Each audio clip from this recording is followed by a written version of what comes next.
dushima Imana muri iki gitondo cy'umwami wacu Yesu Kristo utugiriye neza aduhereza igitondo cyiza ababyutse nabwo n'abamaze kuryama ari abafite ijoro natwe abafite amanywa twese muri rusange baramukije basuje mugira amahoro umwami wacu Yesu Kristo.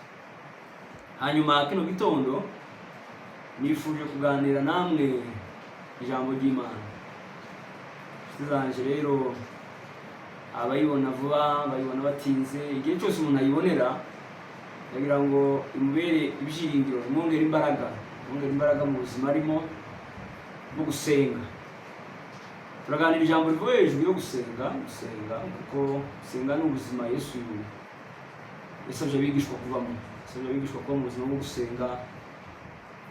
Naho yagiye asengana nabo yagiye bakangurira gusenga kubera ko gusenga ni ubuzima, ni ikintu umuntu akwiriye kugira ubuzima, ni ikintu umuntu akwiriye kubamo atitaye ku gihe ari mu cyacu cyose, yaba ari mu gihe kigoye, yaba ari mu gihe cy'ibyishimo, yaba ari mu gihe cy'umunezero, yaba ari mu gihe cy'intambara, yaba ari mu gihe cyo gupfusha, yaba ari mu gihe cyo kwirukanwa mu byawe, yaba ari mu gihe uko igihe cyaba kimeze kose, gusenga kurakwiriye, kurakenewe ku mukristo wamenye Imana wese.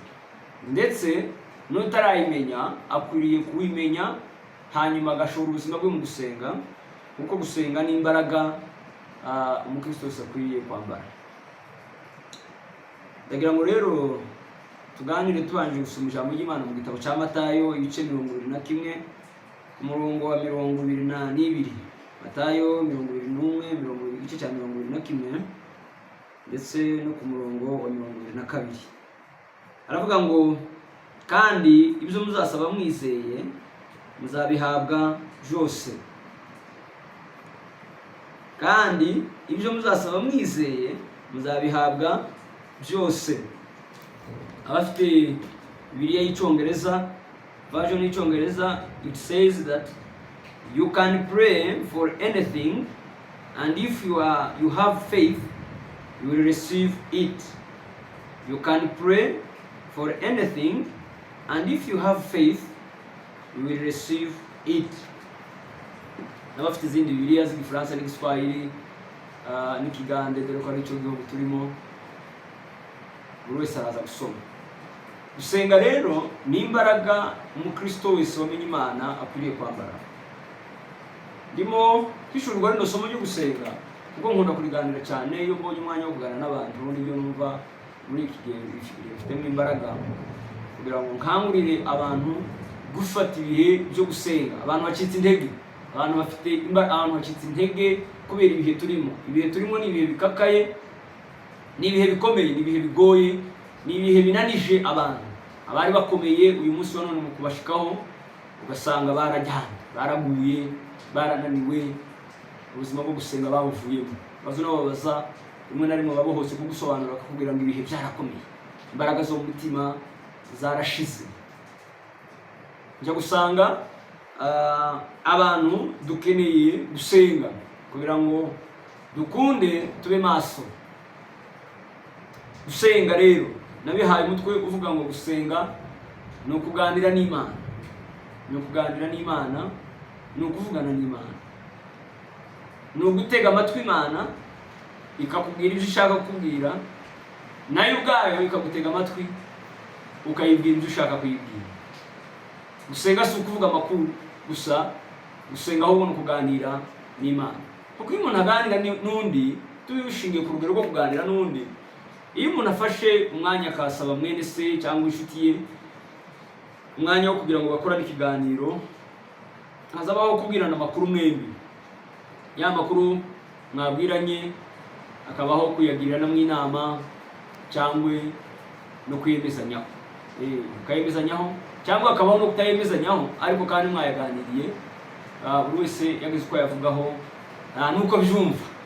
Nico kimwe rero gusenga no kuganira n'Imana, ko iyo tuje imbere y'Imana dusenga tuba tuganira nayo. Kandi Imana niyo dusaba gusenga, sitwe cyane tunayisaba gusenga.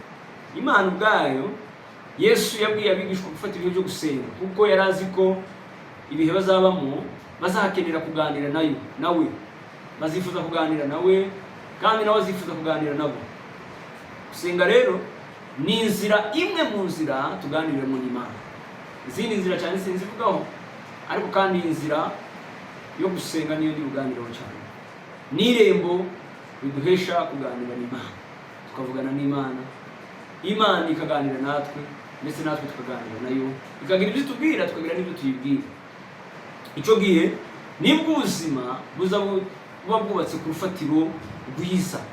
Kuko iyo umuntu aganira n'Imana, Imana igira ibyo imwigisha gukora, Imana ikagira ibyo imwigisha kugenderamo, Imana ikanamwigisha ibyo akwiriye kuvuga ndetse no kubwira abandi. N'umuntu iyo abwira Imana, ayibwira ibyo yifuza kubona, ibyo yifuza kugeraho, ndetse n'ibyo yifuza ko Imana imushoboza, imumenyesha ko ibyo akwiriye gukora aribwo bushake bw'Imana. Ubwo ni ubuzima rero dukwiriye guhindura ubuzima bwacu, abasenga, abihaye Imana, abicaranye n'Imana. Hari ibintu byinshi byo gusenga nabwo kuvugaho, ariko reka ninjira mu ntambwe yitwa inyungu zo gusenga. Inyungu zo gusenga, ntarinjira mu nyungu zo gusenga, hari umunyabwenge wavuze ijambo rikomeye hejuru yo gusenga, ijambo ry'imbaraga. Iyo ndisomye inzankono mu mwe ndisome, kandi rimwe na rimwe ndetse nihatire gukora icyo rivuga. Ni Dr. Bill Graham yavuze ijambo rikomeye hejuru yo gusenga. Bill Graham yaravuze ngo gusenga, ngo ubuzima bw'ikiremwa muntu ngo bukwiriye kuba gusenga. Ko bari bamaze gusenga icyo ari cyo, ariko ababwira ko ubuzima bw'ikiremwa muntu nibwo bukwiriye kuba gusenga. Njyewe uri kubabwira aya makuru, njyewe uyu mureba, ni njyewe gusenga. Ibyo mumbonaho, ibyo munyumvaho, ibyo nkora, ibyo tekereza, ibyo ngambirira, bikwiriye kuba gusenga. Ubuzima rero bw'ikiremwa muntu bukwiriye kuba gusenga. Dr. Rundi yaravuze ijambo rikomeye, aravuga ngo nta kintu na kimwe ashobora kubasha gukora mu buzima bwe batarasenga. Ngo ariko iyo amaze gusenga, ngo nibwo azashobora kugira ibyo akora birenze gusenga. Gusenga rero ni ikintu cy'ingenzi, kandi ni ikintu abakurambere bacu bakoze, kibahesha ubuzima bwiza bukomeye bwubatse mu Mana. Natwe abariho none, generation yacu, iyi generation yacu ni generation dukwiriye kubaka ku rufatiro rwo gusenga. Ni ukuri dukwiriye kuyubaka ku rufatiro rwitwa gusenga, mu buzima bwo kumva Imana, bwo kwegera Imana, tukayegera nayo ikatwegera, tukaganira nayo nayo ikaganira natwe. Inyungu ya mbere rero yo gusenga, ngira ngo duhite twinjira mu nyungu zo gusenga. Inyungu ya mbere yo gusenga kuza kuturemera ubusabane n'Imana. Umuntu agasabana n'Imana, umuntu akegerana n'Imana, kandi ubuzima bwegeranye n'Imana, ubuzima busabana n'Imana, ntibugira ubwoba bw'ibihe. Cyo ni kimwe. Icya kabiri, ntibugira icyo bukenye, kuko Imana ifite ibyo dukenere byose. Ni nako muri ibi byaririmbye yaravuze ngo ibyo dukenera byose ngo biri muri Yesu, ngo dushaka ubwami bwayo no gukiranuka kwayo, ngo kuko yarivugiye ngo igiye kubihindura bisha. Nuko gusenga rero kuza kutwubakira ubusabane n'Imana, kuduhesha gusabana n'Imana. Kandi iyo umuntu asabana n'Imana, iyo umuntu yegeranye n'Imana, ibyo akeneye byose biri mu kiganza cy'Imana. Ibyo akeneye byose biri mu maboko y'Imana. Ibyo akeneye byose Imana irabifite. Ntacyo dukenera mu buzima bwose turimo dutuyemo, yaba ubw'umwuka, yaba ubuzima bw'uyu mubiri, Yesu atazi ko dukeneye, adafite nako mu kiganza cye. Kuko ijambo ryayo rivuga neza aho twasomye, havuze ngo kandi ibyo muzasaba mwizeye muzabihabwa byose. Tuzabihabwa byose. Tuzabihabwa byose ibyo tuzasaba twizeye. Iyo umuntu rero ari kumwe n'Imana, iyo asabana n'Imana, azamenya uburyo bwo gusenga, kandi akamenya ibikwiriye ubuzima bwe mu gihe arimo. Nicyo gituma rero iyo umuntu atazi igihe yicayemo, ntazamenye nuko akwiriye gusenga, azasenga kutariko. Ari nacyo kigenda gituma abantu benshi ibintu dusengera tutabona umusaruro wacu. Tugasenga, umuntu ugasanga amaze iminsi myinshi mu mwanya wo gusenga, umuntu afashe igihe kirekire mu masengero, ariko yayavamo umusaruro w'aya masengesho yasenze ntuboneke, yaba ubwe ntawubone, ndetse n'abandi bari bazi ko ari muri aya masengesho ntibawubone. Kubera iki? Arashobora kuba yasenze uburyo butari bwo. umuntu akwiye kubanza kubaka ubusabane n'Imana, akegerana n'Imana, akicarana n'Imana. Habe niyo atekereje gusa, gutekereza atarimo avuga. Imana izimenya n'imitekerereze ye ibyo ikeneye. Ari nacyo gituma intambara nyinshi tuzigwanira mu kibanza cyo gutekereza.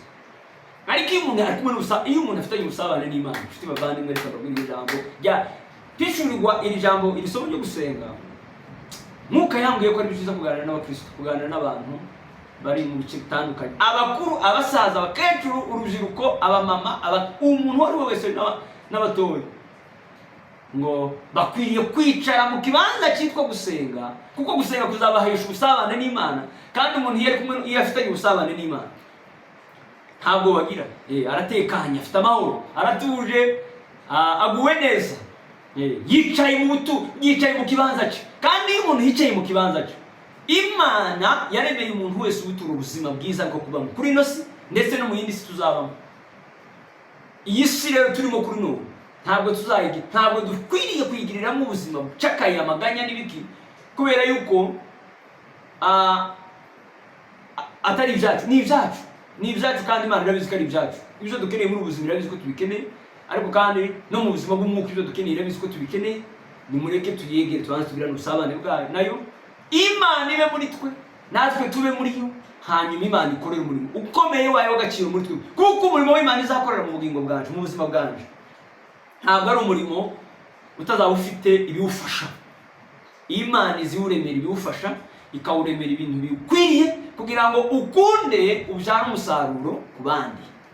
Iyo ni intambwe ya mbere, ni inyungu ya mbere rero yo gusenga. Reka mbabwire ngo nimusenge mugirane ubusabane n'Imana, hanyuma yo kugirana ubusabane n'Imana, Imana izagira neza. Gusenga rero kuza kuduha ubusabane n'Imana, gusenga kuturemera ubusabane n'Imana, kandi abantu nicyo kintu dukeneye.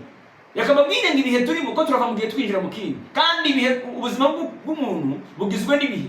Ibihe ni imyanya Imana ubwayo yonyine itegura, nta gihe kiza gitegurwa n'umuntu. Igihe cyose umuntu azabamo, abayemo, ni igihe Imana yagennye. Ibihe byo kubaho ku buzima bw'umuntu ni ibihe Imana igena. Iki gihe twicayemo rero cyaba ari igihe gikakariye ubuzima, cyaba ari igihe usibye koko nyine unabireba uko ibihe biba bigenda. Iki ni igihe gikakariye ubuzima bw'umwuka bw'abantu, ubuzima bw'umwuka ndetse n'ubuzima bw'umubiri. Abantu ariko babinjira bamanuka basubira mu bukene, bamanuka bari bakomeye ko baramanuka, n'abandi batari bafite n'umuho ucakubu, ni ukuvuga mu buzima bwakomeje kuba bubi. Ariko kandi abari muri Yesu ntabwo igihe kibatera ubwoba, kuko Imana irabizi ko mu gihe dukeneye dufite ibyo dukeneye. Ibyo rero izi ko dukeneye, iyo dufitanye ubusabane nayo izibikora, kandi ikabikora tutananiwe, tutarusha. Bibiliya ivuga ngo turi abana b'Imana, turi abana b'Imana, turi abana b'Imana, kandi Data afite byose dukeneye. Nimureke tumwegere mu gusenga, tugirane ubusabane nawe, hanyuma murebe ukuntu ubuzima bwacu buzagira impinduka zifatika, ndetse n'inyungu z'umwuka. Umwuka wo muri twe uzaba umwuka w'imbaraga, umwuka wo gukora umurimo w'Imana. Imana ishimwe. Inyungu ya kabiri rero, kuba umwanya kugira ngo ndeke ndatwara umwanya munini. Inyungu ya kabiri iravuga ngo gusenga kuza kuduha gusobanukirwa urukundo nyarwo rw'Imana. Nandi mu Cyongereza, kuko iyo ntegura nkunda kenshi gutegura mu Cyongereza, ni kacu kiza kimfasha cyane, ndagikunda n'ururimi nkunda, ndetse nkunda kugwiga no gusaba ngo Imana ipeze impe kubwumva neza. Ariko haravuga ngo prayer helps you gain an understanding of God's loving nature. Prayer gives you to understand the loving nature of God. Imana ni urukundo, Imana Data ni urukundo. Gusenga rero kuza kuduhishurira, gusenga kuza kuduha kumenya, kwinjira, kumenya, kubana, gutura mu rukundo rw'Imana.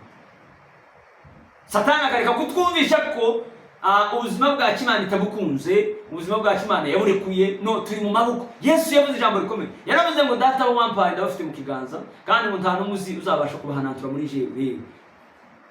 No one can snap them out of my hands. Ni ukuvuga ngo turi mu maboko y'umunyembaraga. Yesu afite imbaraga zikomeye zo kuturinda ubuzima, zo kuturinda imigambi n'amacumu, imiteguro n'ubuzima bubi bwa Satani. Kuko Imana ari urukundo. Ariko kandi ntabwo dushobora gusobanukirwa urukundo rw'Imana atari uko dufite ibihe byo gusenga. Iyo umuntu ari mu cyicaro cyo gusenga, mu kibanza cyo gusenga, agasenga Imana data, afitanye ubusabane nayo, azana asobanukirwa urukundo rukomeye rw'Imana. Bibiliya ivuga ngo Imana ngo yakunze abari mu isi cyane, ngo byatumye itanga umwana umwe w'ikinege kugira ngo uwizera wese atagira ute atarimbuka ngo atabwe mu nyanja, atarimbuka ngo ubuzima bwe bwo kwangirika no gupfa nabi. Numvishe kumwuka asura, numvishe nishimye. Kandi iyo nganira ijambo ry'Imana nibwo nzanumva ubuzima bwanjye bwabubakwa, ubuzima bwanjye bwabumera neza. Reaction zose nshobora gukora nizo kwishimira Imana. Gusenga rero kuza kuduhesha gusobanukirwa, kumva, kumenya urukundo rw'Imana. Reka mbabwire abavandimwe b'Imana iradukunda, kandi Imana ni data. Urukundo rwayo rwatumye Yesu azaga ari umwana w'Imana. Imana ikemera ko yicwa n'abanzi b'ubwiza. Ntabwo Imana ishobora gutuma ducakara, tubaho nabi, dupfa nabi, kandi turi abana b'Imana. Urukundo rw'Imana ruratangaje, ntizabura kuduhana n'ibyo dukeneye byose, kuko yaduhaye Yesu. Yaduhaye Yesu w'agaciro, kandi muri Yesu harimo ibyo twakenera byose. Tukwiriye kuririmba kumera nk'aba muririmbyi waririmbye, aravuga ngo ni muri Yesu nzibera, ngo ni muri Yesu nzibera, ngo nasanze ari we mwami utanga amahoro, ngo ni muri Yesu nzibera.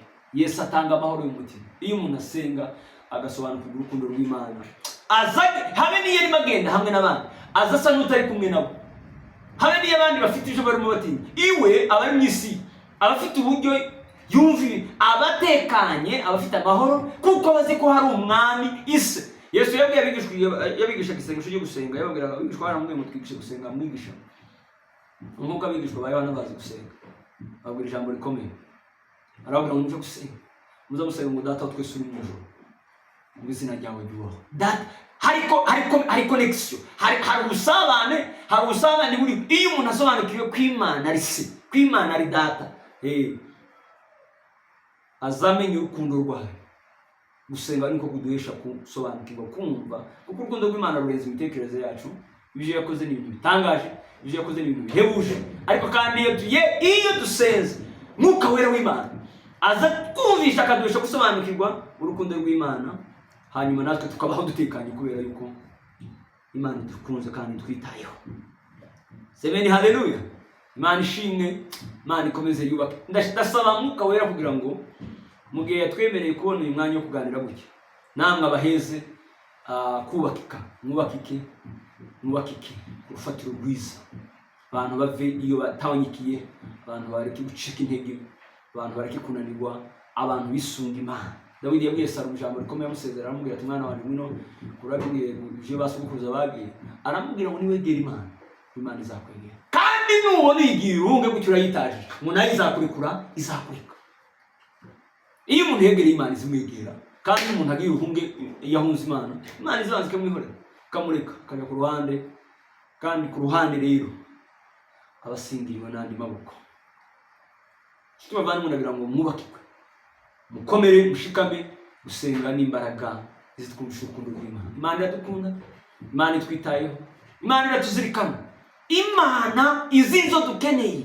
Ariko nimanze mureke dusenge kugira ngo natwe nk'uko ubugingo bwacu buhishurirwe urukundo rw'Imana, kandi gukunda kw'Imana kurenze imitego n'ibitero byose by'ibindi bihe turimo tugenda tubona biteye ubwoba. Ariko nimureke twisunga Imana mu gusenga. Icya gatatu rero gusenga, kuza inyungu ya gatatu yo gusenga. Iyo umuntu asenga n'iki cya gatatu gusenga kuza kumufasha. Gusenga kuza gutanga ibisubizo. Hari ibyo ukeneye, hari ibyo ushaka ko Imana ikora. Senga. Fata ibihe usenge. Gusenga si ugutekereza gusa. Gusenga ni ukubikora. Gusenga ni ugufata ibihe ugasetinga, ugafata ibihe ukiherera, ugatuza, ukava mu rusaku, ukava mu bantu, ukava mu bintu, ukabanza ukicara ugasenga, ukaganira n'Imana. Imitekerereze ikaja muri igafokasinga ku kintu kimwe. Dukwiriye gusenga uko twabanje. Gusenga si uruvangitiranye niba ariko navyita, si uruhuriro rw'ibintu byinshi. Gusenga ni ugutuza, ukabanza ukava ku by'isi, ukabanza ugakura ibikuremereye mu bitekerezo, ugatumbira Imana. Iyo umuntu areba ukomeye kandi amwizeye nk'inshuti ye, iyo agiye kumutakira, ntaza ajana imitima ibiri yo gutekereza ngo ntampeze, kuko ni inshuti yawe, kandi ibyo ugiye gusaba arabizi, kandi uzi ko agufitiye umutima w'urukundo. Niko n'Imana dukwiriye kumenya. iyo umuntu ntuzofata ibyo gusenga ugiye gusengera ikintu runaka ushaka ko Imana isubiza, reka ngusabe ngo uzubanza ufunge ibindi bitekerezo, utumbere Imana uyirebe neza kandi uyizere, hanyuma uyisabe. Gusenga kuza gutanga ibisubizo umuntu yifuza mu buzima bwe. Ukeneye imbaraga, senga. Ukeneye umugisha, senga. Ukeneye guhabwa icyerekezo, senga. Ukeneye gukemura ikibazo ufite, senga. Ukeneye gukira, senga. Ukeneye gutabarwa mu bundi buryo butandukanye n'ubwo ushobora kuba uvuze, senga. Gusenga nta gisubizo na kimwe gishobora kubura umuntu yafashe ibihe byo kubana n'Imana. Kandi reka mbabwire, umuntu asenga asobanukirwa gusenga neza. Mpamvu rimwe na rimwe tunasenga ukutariko ukubera tudasenga, ariko iyo umuntu asenga azasobanukirwa gusenga kwiza. Gusenga kwiza ni ukuri. Gusenga kwiza ni ugusenga gusengeye mu mahame y'ubwami bw'Imana. Hallelujah. Gusenga kwiza ni ugusenga principles of God, of the kingdom of God. Principles, amahame y'ijambo ry'Imana, y'ubwami bw'Imana. Hari isengesho rikwiriye mu bwami bw'Imana, akaba n'isengesho ridakwiriye. Akenshi niyo dusenga ntidusubizwe, nuko abantu basenga kinyume n'uko ubwami bw'Imana buvuga. Ubwami bw'Imana bufite amabwiriza, kandi ayo mabwiriza ari mu bwami nimo n'ibyo dukeneye bikubiye. Ibyo Imana iteganya kuduha bikubiye mu mabwiriza y'ubwami. Gusenga kuza gutanga ibisubizo. Nimureke twicare dusenge, kuko gusenga kutwigisha gusenga, kandi gusenga kwigisha gusenga gukwiriye. Gusenga gukwiriye rero ni ugusenga isengesho rishingiye ku mahame y'ubwami bw'Imana. Haba gusenge byo gusenge, kini gihe cyo gusenga. Kisigiye cyo gusinzira, kandi gusenge. Kandi gusenga Imana iri hafi yawe, kandi Imana iri hafi ya buri wese uyitabaza. Uburimo ntabwo Imana, Dawidi nuko yigeze yaravuze ngo bangirira ugutwi kumva gusenga kwanje. Imana iyo dusenga izitega amatwi kumva gusenga kwanje.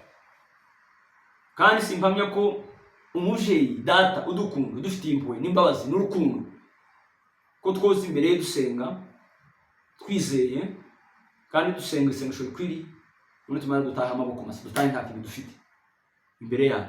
Utuve imbere yawe nta kintu dufite, ntibishoboka. Senga rero, gusenga kuzaguheza ibisubizo. Nimusabe muzahabwa. Musabe mwizeye muzahabwa, ibyo musengeye byose, ibyo musaba byose muzabihabwa. Niko Yesu yabwiye. Kandi reka mbabwire, umuntu iyo asengeye ku ijambo Yesu yavuze, bizabyubaka ubuzima bukomeye, bizabitanga igisubizo byihuse daye. Kuko reka mbabwire, ntabwo Yesu ashobora kuvuga ijambo yagiye kuritera ubusa. Kandi ibyo yavuze byose iyo tubisengeyeho bituremera ibihe by'ibisubizo, bituremera gusubizwa, bikaturemera imbaraga. Imana ibahungisha, Imana ibagirire neza. Gusenga kuza gutanga indi nyungu yo gusenga, kugira ngo muze gusoza. Gusenga kuza gutanga icyerekezo cy'ubuzima. Gusenga kuza gutanga icyerekezo. Prayer helps you find directions in your life.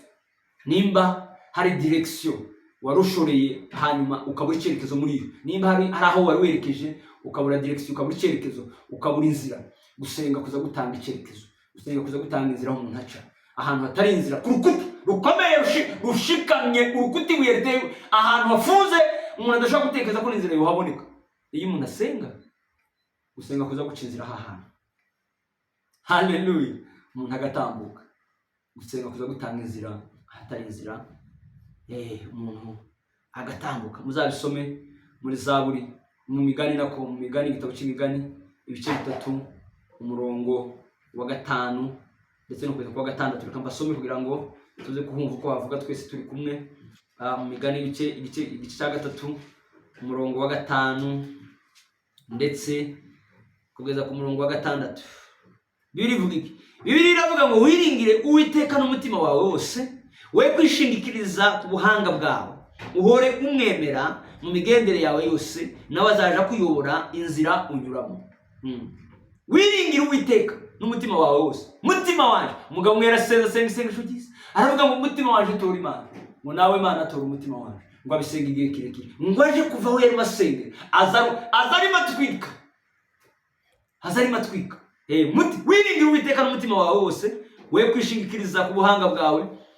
Kuko abantu benshi nyine igihe cyane abantu barishingikiriza ku buhanga bwabo. Ubuhanga bwabo, ubumenyi bwabo nibwo babashiraho imbaraga cyane. Ariko reka mbabwire ngo amaherezo y'ubwo buhanga n'ubwo bumenyi nta musaruro azatanga mu buzima bwabo. Ariko ngo duhore twemera, uhore wemera umwemera mu migendere yawe yose. Dukwiriye kwemera Imana mu migendere yacu. dukwiriye kwemera Imana mu nzira tunyuramo, dukwiriye gusaba Imana kubana natwe aho tugenda, muzo dukora, muzo tugenderamo, tube turi kumwe n'Imana, hanyuma ngo nayo ngo izatuyobora inzira tunyuramo nziza. Tubavandimwe rero, gusenga kuzo gutanga icyerekezo. Iyo umuntu asenga, Imana imuyobora hakwiriye kunyura kandi ikamufasha. Gusenga kuzo gutanga imbaraga zo kwirinda ibigaragazo. Ubuzima bw'umwana w'umuntu bufasha igihe mu kigaragazo. Ubuzima bw'umuntu wese bufashe ugizwe n'ibigaragazo, guhera avutse kugeza apfuye. Hano hagati aha ni ibigaragazo.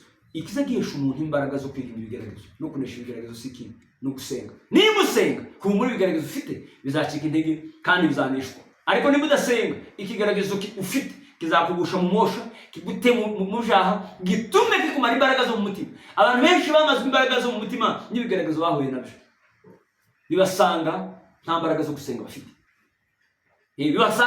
Bibasanga iki umutima usenga warasinziriye, hanyuma ngo bibikute hejuru, bibakuramo n'akari gasigaye birata ku ruhande. Reka mbabwire, nimba dukeneye kunesha ibigaragazo bitandukanye, niko n'umwanditsi yanditse mu gitabo cya Yakobo, kugaragazwa kwacu kubigaragazo bitandukanye, muri mureke kugaragaza ngo kwizera kwako, ngo kwizera ngo kugaragaza umurimo muri uko kugaragazwa.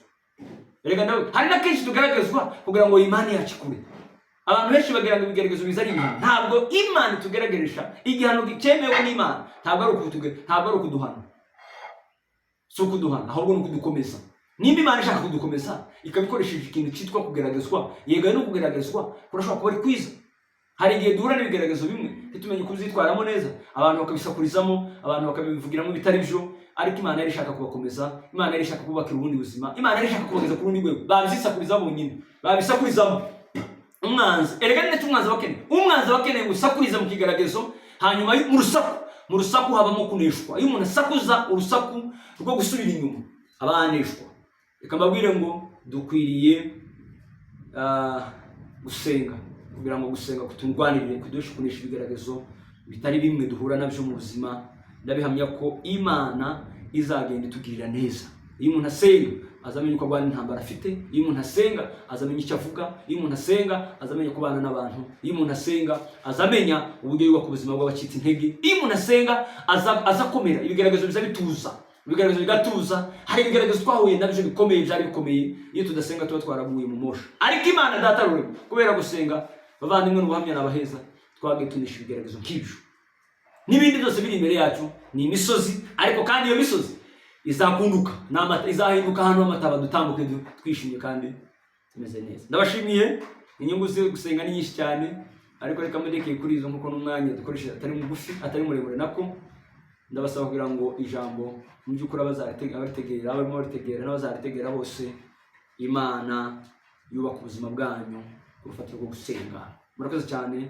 Turagushimiye Mwami Yesu, turaguhimbaje kutugirira neza, turagushimiye ku rukundo rwawe rukomeye, turagushimiye kuko uyu munsi wa none kino gitondo wemeye kutuganira iri jambo ryawe, ijambo ridukomereza, ridukangurira gusenga, ijambo riduhesha imbaraga zo gusenga, ijambo Mwami Yesu Kristo rijutsa abasinzire bagasenga. Ndagusaba kugira ngo wongere twubake ku rufatiro rwo gusenga. Mwami Yesu, Satani ntifuza ko dusenga kuko arabizi ko iyo dusenze duhabwa imbaraga, kandi iyo umuntu yuzuye imbaraga akora neza, akora ibikwiriye mu gihe cyabyo, agahagarara neza.